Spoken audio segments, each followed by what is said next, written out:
The Apostle Paul is well known for the many New Testament letters that he wrote.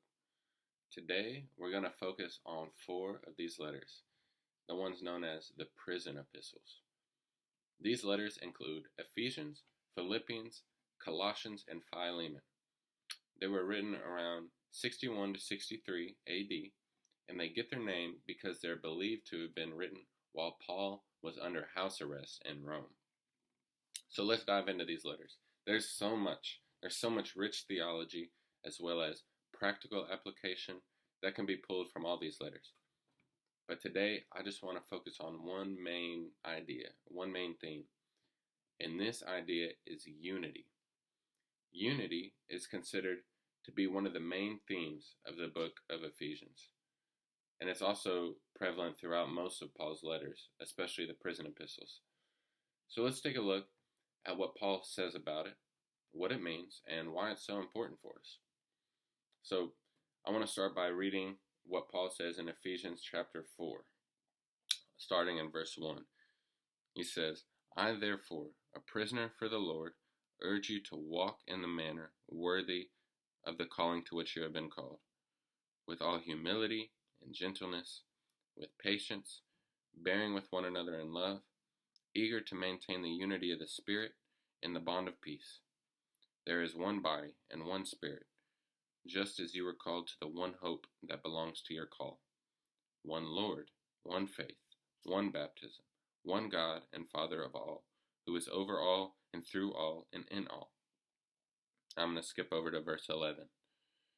And he gave the apostles, the prophets, the evangelists, the shepherds and teachers to equip the saints for the work of ministry, for building up the body of Christ, until we all attain to the unity of the faith and the knowledge of the Son of God. Nice. So, what is Paul saying here? He's saying that despite all the differences between us as we're in the church, because we're all different, we're all created unique, there's going to be differences. We're all part of the same body, and we're filled with the same Spirit, and we're serving the same Lord. Because of this, we should love one another with all humility and gentleness so that we may grow and grow in our unity. In the same way, he later says that the purpose of the apostles and the prophets, evangelists, and pastor teachers is to build up the saints and to attain unity. Now, this is particularly a big deal in the days of Paul because he's writing to the church at Ephesus, and it was filled with both Jews and Gentiles. Now, these were two very different people groups and different cultures, and now they'd both come together to start following Jesus, but they didn't quite know how to do it, and they were so different, and they were working all these things out. So, Paul's addressing that here. Earlier in Ephesians 2, Paul actually references, and he says how Jesus tore down the wall of hostility that had once divided the Jews and Gentiles. He's referring to the Old Testament law. But now he says we both have access to the Father through the same Spirit. As Gentile, we're Gentiles, and for us, man, that's great news for us. And as believers, it's so important for us to be unified. After all, we are a body. We need to be on the same page. Just like in our human body, our arms and our legs need to be working together. So do we in the body of Christ. Look at what Jesus said in John 17. He said that the way that the world would come to believe in him was by the way that we are unified.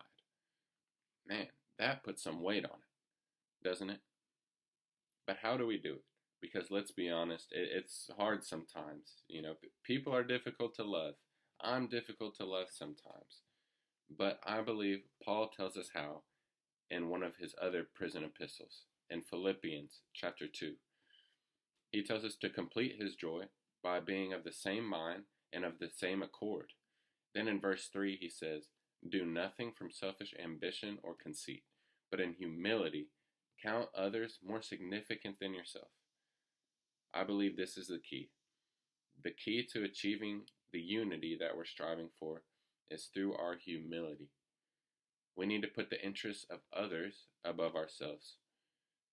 And then he goes on to give the example that we have in Jesus, the perfect example of humility, stepping down from heaven into earth to die for us. That's the perfect model we have. I know this is kind of a hard passage to read. It's challenging, it's convicting. Let me tell you, it's certainly challenging to me as I was reading through it, as I was reading through the prison epistles, but that's why I wanted to share it with you today. Just think of how amazing it will be, though, if we actually get to this place of unity, if we all live with humility. No need would ever be unmet, because we would all just be meeting one another's needs as we grow and grow in the unity of Christ. So I hope today this challenges you and encourages you to become more unified with the brothers and sisters in the body of Christ.